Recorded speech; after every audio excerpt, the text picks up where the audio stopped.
All right. Hey, so we are back.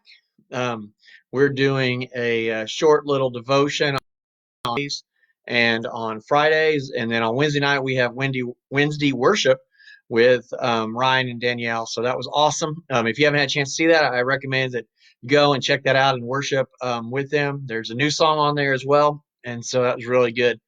But also, one other thing I wanted to let you know, if you haven't signed up for our emails or texts, we'd love for you to do that online.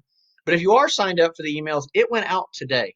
So if you didn't get it, check your spam and make sure that it's not going there. And if it is, click it so that it goes into your inbox. But we sent that out today, so you should have that. So if you don't have it, that's probably what happened. And so we want you to get information about everything that is going on here at the church and what all we are doing and what all we have online. We also had our morning show yesterday.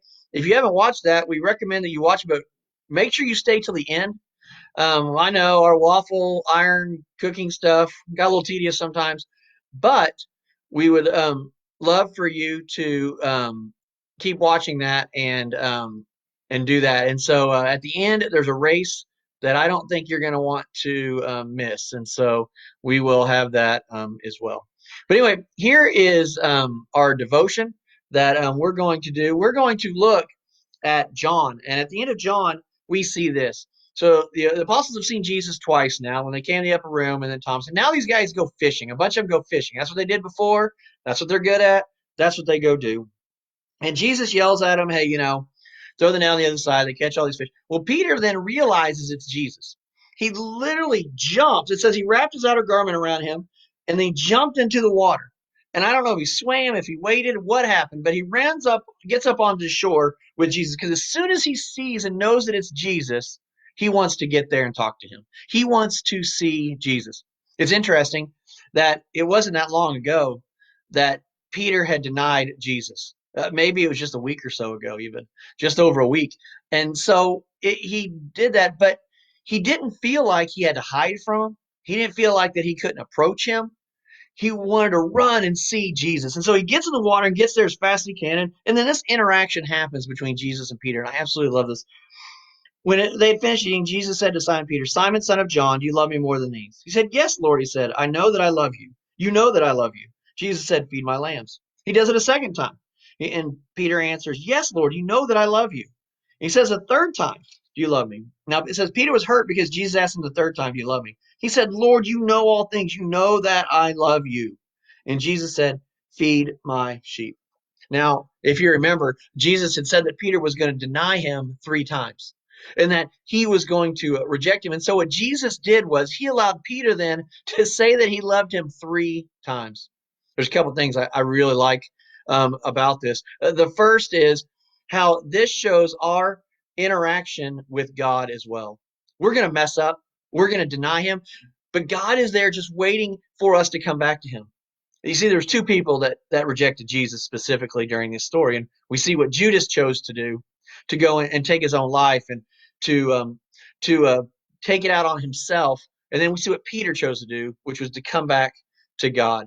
And when we mess up, sometimes we feel like we want to hide from God, we want to run away from God, that we can't be forgiven. And what Jesus shows us is no matter what has happened, he is there ready to forgive us. And he gave Peter that opportunity to repent and to come back to him and lead him. And he says to him, he says, feed my sheep. And so Peter is getting ready to launch the beginning of the church. This person who rejected him just over a week ago is going to be this person that is going to be a catalyst for starting and leading the church.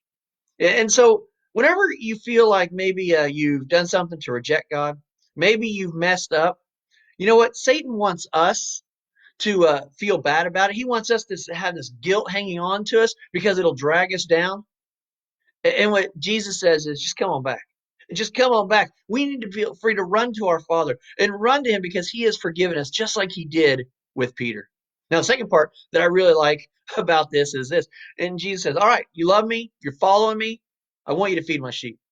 And what that means is go and help find followers of me. That means not just evangelism, but to take care of people as well, because Peter's going to help kind of keep the apostles together and kind of get everything started as he helps begin the church on the day of Pentecost. He's the main one preaching all these other things. And so Jesus knows what important role he has. But let's put that into today.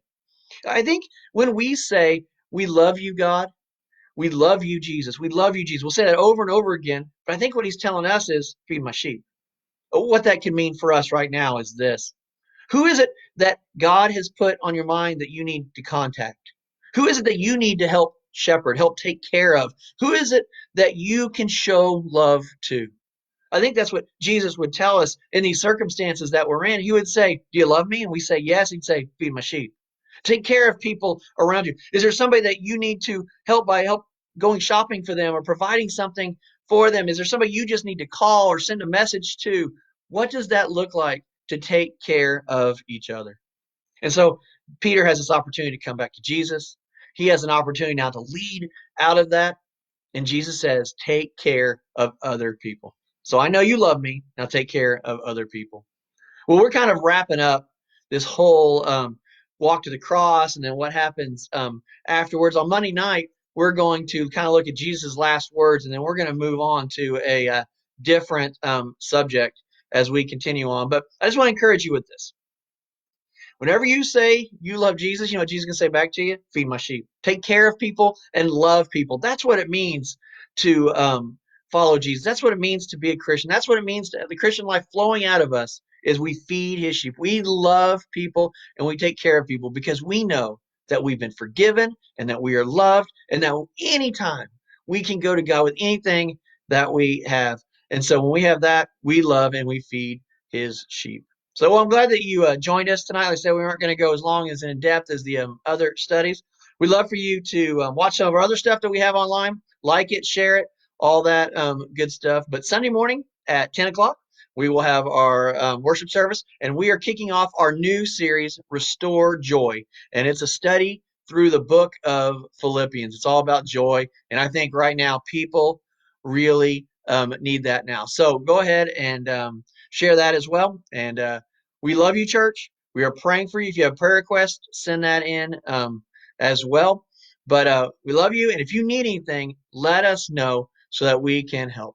We'll see you next time. Thanks.